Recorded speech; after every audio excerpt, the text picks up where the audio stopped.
let's list all the things people hate about the DJI digital FPV system. I'll go first. It's expensive. It's proprietary. It doesn't work with the existing analog cameras and video transmitters and goggles that a lot of us already own. You got to just buy the DJI stuff and then you're locked into the DJI system, and anybody who doesn't have it is locked out. The latency is unpredictable. Sometimes it's great, sometimes it's terrible. It's kind of hard to tell when it's going to become terrible, and that can result in bad crashes. It can result in crashes. The way the picture breaks up is this really digital way it breaks up, kind of like when YouTube runs out of bandwidth. And people are not used to that, and a lot of people don't like it. And finally, a lot of people are just skeptical about DJI as a company and just don't want anything to do with them. And some people even feel like they're a threat to the FPV marketplace. So that's why I'm super excited to bring you guys today this Fat Shark Byte Frost. This is Fat Shark's digital HD system, and it addresses all of those issues. Or does it? Well, that's what we're going to find out. Today, we're doing a deep dive on Fat Shark Byte Frost. I'm Joshua Bardwell, and you're going to learn something today. I knew you guys would be so mad if I didn't say it. I'm not throwing out that take, though. That was a good take. I'm keeping that take, even though there's that awkward pause at the end. Roll the intro.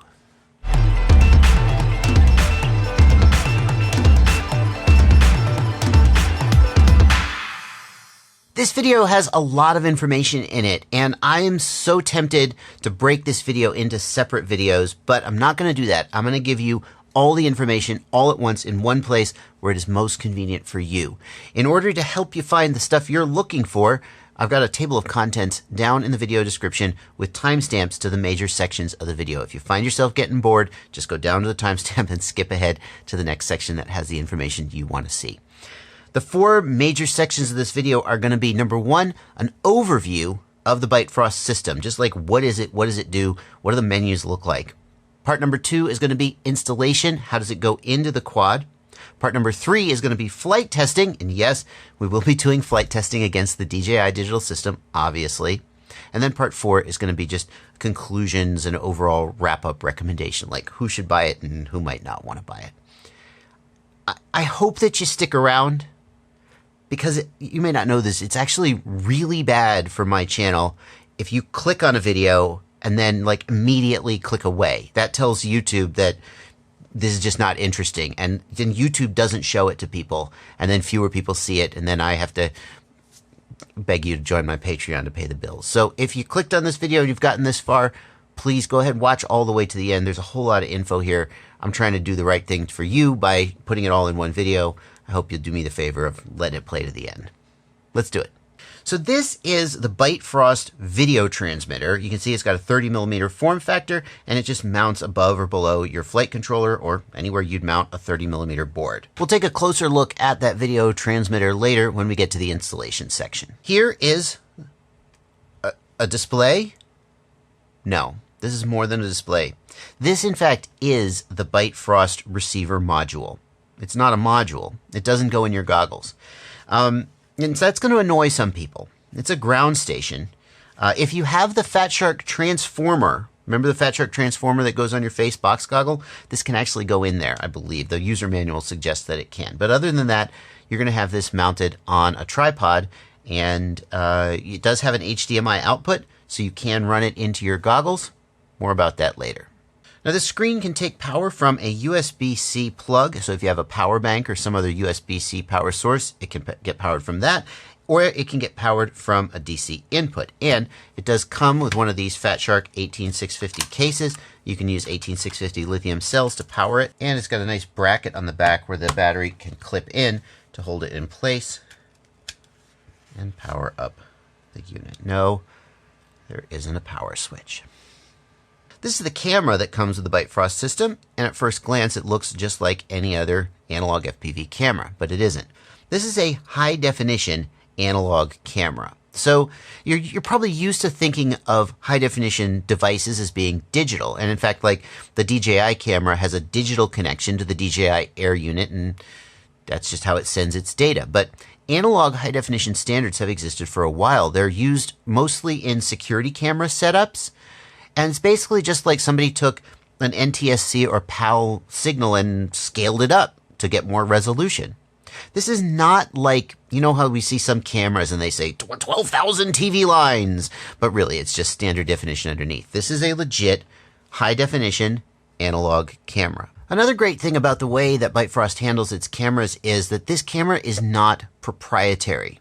This camera has basically an encryption key in it that determines whether it will work with the Byte Frost system. Fat Shark will give that key to any vendor who wants to manufacture a camera. Cadex, Runcam, Foxeer, you name it. And they can all make cameras that are compatible with the Byte Frost system. That's very different than what you get with the DJI system. We should also note that the system comes with an HDMI cable, and it comes with this little joystick, which we'll see more of in a minute. One notable thing that it doesn't come with is antennas. So you're going to need to get your own antennas, and as you're contemplating the cost of the system, you're going to want to factor that in. If you already have a bunch of spare antennas, you may do fine. Installing antennas on the Byte Frost system is not as intuitive as it might seem. Don't just get 4 Omni antennas, slap them on there. That's not actually going to give you the best performance. These 4 antenna connectors are actually in a diversity configuration between the left and the right side. And then there's sort of almost like a rapid fire like signal stitching within them. So what the manual recommends you do is you have an Omni on the left and a patch on the left, and then an Omni on the right and a patch on the right. So if you see somebody who's running their Byte Frost with 4 Omni antennas, well, I guess they didn't read the manual, but this is how the manual says to do it. The Byte Frost video transmitter has an MMCX connector for its antenna. You'll need to supply your own MMCX pigtail or MMCX antenna. You can use any normal circular polarized antenna like you would use for analog video. The Byte Frost has only a single antenna, unlike the DJI, which has 2 antennas, so it's going to be a little easier to mount. So let's power up the system and see what it can do. And the first thing it does when it powers up is it scans to see if there are any Byte Frost video transmitters transmitting in the area.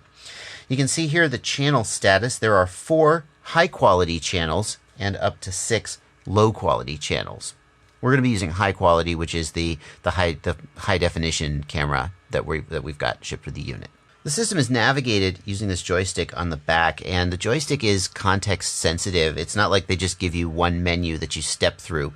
What you got to do is you got to look at these indicators right here, and with a little practice you figure out what they mean. For example, a left click will rescan the channels from this window. Up and down, and maybe they move you if there are transmitters active, they'll move you through the channels. And a right click takes you to this submenu where you can access the DVR, the settings, and so forth. It should be pretty obvious what most of these settings do, but some of them deserve a little closer look. The password would allow you to make it so only you could see your video. No one else could. The Fat Shark manual for Byte Frost says that this is very easy to screw up and not easy to use at this time. They recommend that you do not use it. The HDMI format option controls the aspect ratio that is output the HDMI jack on the side of the unit. So if you are using the screen as your primary FPV monitor, then it's going to be 16:9, and the camera's native aspect ratio is also 16:9. The DVR also records in 16:9. But the HDMI output, they know that some goggles are going to be widescreen, but a lot of goggles, including Fat Shark's own HDO, are going to be 4:3. So you can set HDMI to output 4:3 so that you don't see a squished image in your goggles. If you do that, it just slices off the sides of the image. You should know that your DVR is going to always record 16:9, so what you're seeing in the goggles is not going to be identical to what you're seeing in the DVR, but you could always just slice off the sides of the DVR if you really wanted to. The Byte Frost ground station does have a built-in DVR. There's a SD card slot right here on the side, and that's important because the Byte Frost VTX doesn't have any recording capability, and that means that all of your recordings of your Byte Frost flights are going to include any wireless breakup that occurred during the flight. This is different than the way the DJI handles it, where there is a DVR in the goggles, but there's also a DVR on board the air unit that can record the pristine, clean image from the camera. If you think of the Byte Frost as a digital replacement for your analog FPV link, that seems perfectly normal. You're probably still going to be flying with a GoPro, and that's where you're going to get your high definition recording from. But if you're comparing the Byte Frost more directly to the DJI, a lot of people who fly the DJI system don't run a GoPro. And that helps offset some of the additional weight of the DJI Air unit. They just have a pretty good freaking recording from the Air unit and the DJI camera. It's a different approach, and you decide which one you like best. Now it's time to get the Byte Frost mounted in a quadcopter. And for this one, we're using the Flynoceros Skol V3 TAC FPV edition. I have a review of this frame where I beat the crap out of it while TAC winced because he was afraid I was going to break it. Hey, don't put your name on a frame if you don't think I can't break it. That's on my channel, link in the video description. But let's take a look at how this guy's gone in. And here is the Byte Frost video transmitter mounted underneath the flight controller. Not a lot to see here really, it's just, there it is. It does stick out a little bit in the rear. That's where the antenna sticks out, and the camera connector is here in the front. I am pleased that they give you direct solder points for the camera if you so desire, but I think most people are probably going to use the plug. The camera mounts in the front of the frame, the same as any other micro-sized camera, because that's what it is. This plug plugs right in on the front, like so. It's got a plug for the camera and a plug for power. The video transmitter can take between 8 and 28 volts, so in theory that means you could power it off of VBAT without a regulator, even up to 6S voltage. In reality, I would probably, if it were my gear, I'd probably put a big honking capacitor on there if I was running 6S, just in case a voltage spike took it out. There's no knowing just how vigorously they've tested that. We're going to be running on 4S, so we have no problem. Back in the beginning of the video, when I listed all those things to dislike about DJI, one of the ones I overlooked was the fact that DJI doesn't show the Betaflight OSD at all. Well, it shows battery voltage. If you connect it to your flight controller via a UART, the DJI unit shows battery voltage and that's it. But what about all the other stuff you want to see? Amps, milliamp hours, arm, disarm status. Byte Frost goes one better. Byte Frost, it still doesn't support the full Betaflight OSD, but it can show additional information like amps, milliamp hours, VBAT, the same as DJI, arm, disarm status. So it's a little bit closer to the experience that you might be used to having when you are flying with a normal analog camera. I still hope that DJI and Betaflight figure out a way, and Fat Shark, whoever, they figure out a way to have the full Betaflight OSD active in these digital systems. And it's because, like, there's additional information. What if you're trying to run GPS? Can't really do that with either of these systems because you can't see the GPS coordinates in your DVR. What if your quadcopter's not arming and you want to know your arming status code? Can't see the OSD, can't get that information very easily in the field. I've talked to Preston Garrison from Flight 1. Flight 1 is very concerned about this because, like, the Falco X flight controller, it just is 100% configured through the OSD. So if these new systems don't have full OSD support, they're just not going to work with Falco X. Yikes. So he's told me that he's talked to DJI and he believes that DJI at least is going to support full Betaflight OSD in their goggles. And I can assume if that functionality becomes available in Betaflight, that Byte Frost would support it as well. For now though, Byte Frost has the edge in terms of the OSD. Here's the final wiring for the Byte Frost video transmitter. I've got VBAT and ground connected to the front plug, and optionally, but recommended if you want the OSD to work, I've got UART 2, it could be any UART, but it just happens to be UART 2 on my flight controller, TX and RX connected to the TX and RX pins here. When you solder this up, be careful, I melted this plug just a tiny bit, should be okay. Here in Betaflight, the configuration for Byte Frost is pretty simple. We're going to go to the ports tab, and then whichever UART we connected the TX and RX from the Byte Frost to on the flight controller, we're going to enable the MSP protocol. So in my case, it was RX2 and TX2. That's UART2 on my flight controller. I'm going to enable the MSP protocol. In addition, we're going to need to change this pull down, the baud rate pull down, from the default value of 115,200. We're going to need to change that to 19,200. So that's how it should be set up, and we hit save and reboot. The channel and output power of the Byte Frost video transmitter are configured with this little joystick. There's no button or anything built onto the unit, and there's no SmartAudio either, so don't lose this. You plug it into the side of the unit,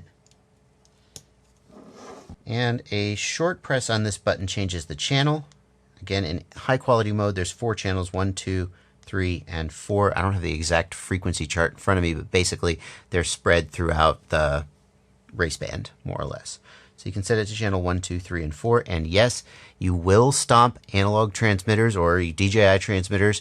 You will interfere. This isn't some magical thing where you don't have to think about channels or interference. To change the output power, you long press the button, and there you go, and the little red dot appears, and we can change the power between 1, 2, and 3, which is 25, 250, and 450 milliwatts. It's shipped at 450 milliwatts.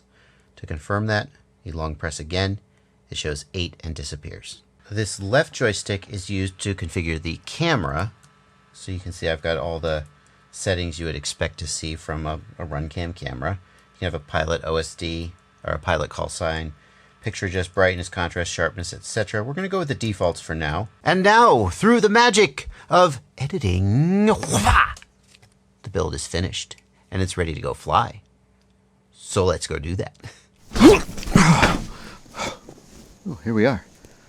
Before I get this quad in the air and you see how Byte Frost flies, can I remind you this is my full-time job? Yep. And if you value the work that I'm putting in here, then can I remind you that down in the video description there are affiliate links to this product and in all of my videos, any of the products. You click those links and you make any purchase after you click that link. Buy Byte Frost, buy DJI, doesn't really matter to me, but as long as you click that link before you shop, I get a small commission and it really helps me out. I also have a Patreon.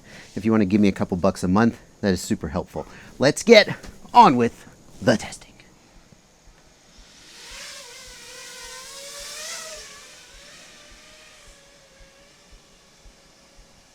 So let's just take a little pass around the house first. Let's see how the range is. We're at 450 milliwatts, which is the max output power. And this is the part where systems tend to struggle, is coming through the back of the barn right there. On 25 milliwatts analog, that's really sketchy. On 200 milliwatts analog, it's not too bad. And on 500 or 800, it's fine. Got a lot of breakup there. I do see what they mean by the analog style of breakup. It's sort of, you get bits of the image that you can see and bits that are sort of knocked out. But the bits you can see are like perfect. That's really interesting. Let's just hover here for a minute. Yeah, so like bits of the image are kind of blocky, but the bits that are there are full detail. That's really fascinating. Let's drift back this way and make it worse. That's really interesting. Whereas the DJI, the whole image kind of degrades. And just the whole image gets blockier all at once. Very interesting. What I'm going to do for this run is I'm actually going to rotate this around so the patch antennas, this is how I would really use it in real life. The patch antennas are facing the weakest part of the property where it goes behind the barn. I didn't do this in the last one because it puts a ton of glare on the screen, but this is actually a better test for how I would use it in real life. Let's see how it is behind the barn now. It's got to be better with those patch antennas face. I shouldn't barrel in. Oh, that's way better. Yeah, that's way better. So now let's see how it is down here. Well, now we're going to be pretty much on the Omnis. Yeah, completely usable. So this is how I would set it up to fly my property. And honestly, this is total overkill for, like, on an 800 milliwatt system, analog system, I could fly my whole property just on Omnis. So I think it's safe to say that this is underperforming an analog system in terms of pure range. But I mean, it looks great. It doesn't have the same, like, knock your socks off HD quality that the DJI does. I don't know if that's because of the camera. It's an analog HD system instead of a digital. I don't know. But it's very good. And anybody who says it's no better than, it's like, it's just SD, they're wrong. They're just, you're dumb. You just haven't flown it, I guess, or I don't know what you're seeing. This is way, oh, let's not land in the pool. Way better than SD. Way better than SD. The whole analog style breakup claim is not just BS. I totally get it. I think I could sum it up by saying that the parts of the image that are clear are like perfectly clear, and parts of the image are knocked out. But with DJI, the whole image basically looks just as good or bad as any other part. So when it starts to go, there are no clear parts anymore. It's just the whole thing is blocky. And I think this is better. Now, in my experience, I'm usually fine with systems with less than about 45 or 50 milliseconds of latency. So this is feeling fine to me, but I probably wouldn't feel much of a difference if it were at, like, you know, if it's at 35 milliseconds versus 16 milliseconds, I probably couldn't tell that. Let's do the range test that we did. The same range test that we did with the DJI. We're going to just fly down the road and we're going to just see how it goes. See how it breaks up. It's already getting pretty broken up. Totally flyable though. I'm going to stay low and try and keep my eye out for any cars or walkers. It's nice knowing that if I have to set it down, I'll just set it right down. This is pretty sketchy here. I'm glad I'm going slow, but I am getting very usable flashes of image when it comes in. When it comes in, I get these little clean blinks of image. Now it's perfectly clean. Oh, now I'm done. I'm down. I bet if I had punched out there, I could, let me see if I can reorient the antennas just a little bit and get this to come back in so I can get the quad back. I'll bet if I had punched out there, I would have gotten the image back. That's the worst spot. Let's just reorient the directional antennas slightly. Let's see if I can get an image that'll let me fly home. Doesn't look like looks like it's pretty iffy. Now that I'm starting to get a better sense of what happens when it's starting to break up. Oh, 2 bars already. Wow. I feel a little more confident flying. Like, here we're at 1 bar. Okay, but we knew it would get low here. We just got to push through and get to the end of the street. We're down to 11 megabits per second. This is totally flyable. It's blocky. The latency is fine. The amount of detail is, oh, there's a person walking. Okay, no problem. Oh, this is getting pretty sketchy here. Like, this is total, wow, so blocky. I can see the road, basically. 60 milliseconds. See, the latency bumped up there, and I got harder to find the center of the road. It's got to clear out here. I don't actually feel 100% safe. There we go. Whoo! Wow. Super sketch. Oh, there's another person on the road. Super sketch. I wouldn't want to fly around people like that. I could find the center of the road, but yeah. That was super sketch. Interesting, though, how the detail broke up, but the latency stayed pretty good.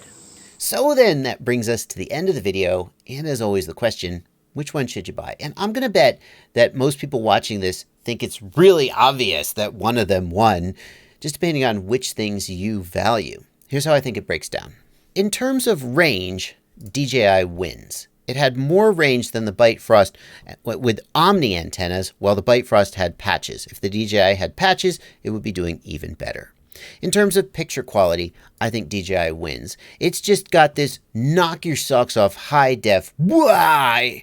Every Byte Frost is better than analog, but Byte Frost just doesn't match the DJI in terms of picture quality. Byte Frost handles breakup better. The analog style breakup of the Byte Frost is, I think, just objectively more flyable than the way that the DJI gets at the worst end of its range. Byte Frost also wins in terms of latency because its latency is consistent. It doesn't change as the link degrades. Byte Frost wins for form factor and weight. It is smaller and lighter, although you do have to carry a GoPro with Byte Frost if you want high definition, but many people are a lot of pros that I know who are using DJI carry a GoPro anyway, so Byte Frost wins for form factor and weight. Oh, and if you have a lightweight racing quad, forget about it. Byte Frost is for you. Price, Byte Frost wins. Here's a price breakdown I made, and it's not perfect. You could always fiddle these numbers, but no matter how you slice it, Byte Frost is going to come out cheaper than DJI. In terms of user interface, DJI clearly wins. They just make a really great polished product. Fat Shark has just never excelled at having a wonderful user interface. In terms of feature set, DJI wins. It has a more full-featured product. It has onboard recording. It has a microphone on board. It has a controller that interfaces with it. It's just a better feature set overall. I didn't talk about this much in the video, but DJI also gives you more pilots in the air at the same time. The width of a DJI transmitter is about half the width of a Byte Frost transmitter. Byte Frost knocks out 2 raceband channels at a time. DJI only knocks out 1 raceband channel at a time. So Byte Frost gets you as many as 4 pilots in the air at a time. DJI gets you as many as 8. Fat Shark would tell you that if you have special permission from the FCC and you unlock your video transmitters, then Byte Frost can do up to 12 in the air at a time, but most of us aren't going to do that. In terms of the screen quality, the image in the goggles, I hand the win to DJI. It's higher resolution. It's a binocular image with lenses. You're not just staring at a screen at the end of a goggle. Even if you were to buy a high-end goggle like an HDO or even an Orca, I just don't think that the image quality will match the DJI. And if you were to buy a high-end goggle to use with your Byte Frost, the price would actually exceed that of a DJI system. DJI also wins for overall polish and fit and finish. It is just a finished product, and the Byte Frost is not. Fat Shark acknowledged that, but if you want to buy a finished product that is ready to go, that has spares available, DJI is the one for you. I don't think anybody should be trying to outfit their whole fleet with Byte Frosts because they don't even know if they're going to make any more of them. And finally, Byte Frost wins in terms of open versus closed. Fat Shark is committed to having cameras manufactured by third parties, Foxeer, Cadex, Runcam, etc. You're not locked into any one manufacturer. The Byte Frost itself is made by HD0. It's not even proprietary to Fat Shark, and it works with your existing goggles if they have an HDMI input. DJI, by comparison, doesn't even come with an analog receiver. Fat Sharks don't come with an analog receiver either. Well, the Attitudes do. The HDOs don't. And the Byte Frost doesn't come with an analog receiver either. So it could be better, but Byte Frost still has the win in terms of open versus closed. And that is going to bring us to the end of the video. Thank you guys so much for watching. It's been a long one, but I wanted to get all this information out to you as soon as possible because I know you wanted it. If you stuck around, I really appreciate it. It really means a lot. If you remember, there's affiliate links down in the bottom. If you choose to buy them, I would so appreciate it. I worked my ass off today on this video trying to get it out in time, and it would mean a lot. Okay, that's going to do it. I'm out of here. I'm going to go render this video, and then I'm going to go to bed. Happy flying, everybody.